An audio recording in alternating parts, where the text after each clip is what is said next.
দর্শক, আমি এই মুহূর্তে রয়েছি বগুড়ার শেরপুর উপজেলার খানপুর ইউনিয়নের ভাটরা গ্রামে। দর্শক, আমি যে জায়গাতে দাঁড়িয়ে আছি এটি 17 বছর আগে ক্রয় করেছে হারুনুর রশিদ নামে এক ব্যক্তি। তার দাদির অংশ, অর্থাৎ ওয়ারিশ মূলে তার দাদির মায়ের থেকে এই জমিটি পায় এবং তার দাদি হারুনুর রশিদের দাদি হারুনুর রশিদকে দলিল করে দেয় এবং হারুনুর রশিদ সেটি ক্রয় করে নেয়।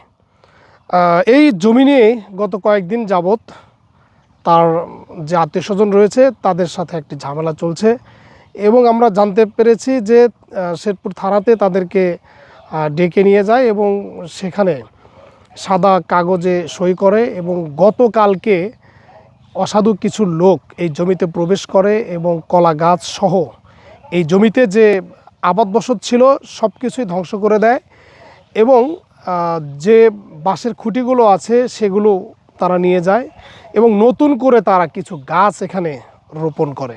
দর্শক, 17 বছর যাবৎ হারুনুর রশিদ এই জমিটি চাষাবাদ করে আসছিল, ভোগ দখল করছিল। হঠাৎ করে এরকম ঘটনায় হারুনুর রশিদ কিন্তু হতবিহ্বল হয়ে যায় এবং এর একটি সঠিক বিচারও দাবি করেছেন যে ক্রয়কৃত সম্পদ শুধুমাত্র রেকর্ডের বিনিময়ে তারা কিভাবে অবৈধভাবে এই জমিতে প্রবেশ করে এবং কেন তারা এই জমিতে প্রবেশ করে এবং কেন দখলের চেষ্টা করে, এই নিয়ে কিন্তু হারুনুর রশিদ একটি সঠিক বিচার দাবি করেছে। আমরা আরেকটু জানতে চাই যে এই জমিতে সিমের গাছ ছিল এবং সিমের জানালা ছিল, সেগুলো ভেঙে ফেলা হয়। কিছু কলা গাছ ছিল, সেগুলো কেটে ফেলা হয়। আমি সেই চিত্র কিন্তু আপনাদেরকে দেখিয়ে দেব এবং আরও কিছু আবাদ বসত এই জমিতে ছিল, সেগুলো কিন্তু সবই নষ্ট করে দেওয়া হয়েছে। আসলে মানুষের সাথে শত্রুতা থাকতেই পারে, এটাই স্বাভাবিক, কিন্তু সেটি যদি কোনো ফসলের উপরে আঘাত করে সেগুলো নষ্ট করে দেওয়া হয়, এটি আসলে কেমন শত্রুতা, এরও একটি দৃষ্টান্তমূলক বিচার দাবি করেছেন হারুনুর রশিদ। মোহাম্মদ হারুনুর রশিদ।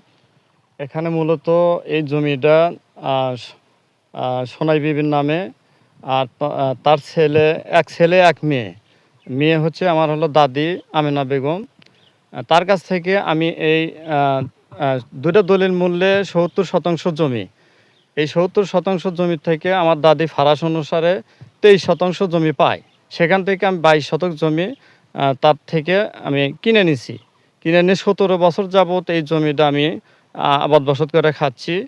মূলত সেই সময় জমিটা রেকর্ড ওয়ারিশের সম্পত্তি তার রেকর্ড থাকে না, কিন্তু দলিল করে নেওয়ার পর আমরা তখন রেকর্ড কাটার এই নতুন রেকর্ড আসার পর আমরা রেকর্ড কাটার কেসও দিছি।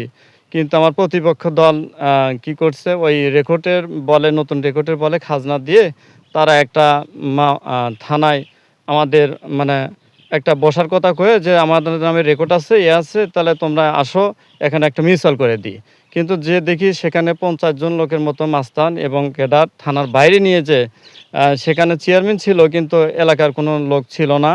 কিন্তু চেয়ারম্যান সেখানে পরিস্থিতি দেখে চাপের কারণে সই দিয়ে আগেই চলে যায়, কিন্তু সাদা কাগজে কোনো গদ লেখা ছিল না। কিন্তু আমি সেখানে এমন পরিস্থিতি যে আমাকে চাপ দেওয়া হয়, মারার হুমকি দেওয়া হয়, ভয়তে আমরা সেখানে সই দিই এবং এই সইয়ের পরিপ্রেক্ষিতে তারা পরবর্তীতে গদ লেখে নিয়ে তারা এলাকার মানে একটা প্রভাবশালী পরিস্থিতি খাটিয়ে তারা কি করে, কিছু কেডার বাহিনী নিয়ে এসে আমার এই জমিটা পুরোটাই হচ্ছে অর্ধেকটুক আমার হলো কলার বাগান ছিল, 300 গাছের মতো ছিল, আর চতুর্পাশে কলা ছিল এবং আর অর্ধেকটুকু ছিল হচ্ছে জানালা, সিমের জানালা, নিচে করলা ছিল। কিন্তু তারা কি করছে, কেডার বাহিনী এবং মানে তারা বলতে কি আলাউদ্দিন আর হচ্ছে আলামিন এবং হচ্ছে ওই আলমগীর এবং আলাউদ্দিন ছেলে রকি, মানে অনেক লোকজন ছিল। আমি জানি না, আমি ব্যবসা করি মূলত, কিন্তু খবর পেলাম যে আমার গাছগাছালি সব কেটে এবং জানালার সব খড়ি মানে জানালার সব বাঁশখুঁটা সব লুট করে নিয়ে গেছে। তা আমি এসে পরে কিছু ভিডিও মানে অপরিচিত লোকের থেকে সংগ্রহ করি, সে ভিডিও ফুটেজও আমার কাছে আছে।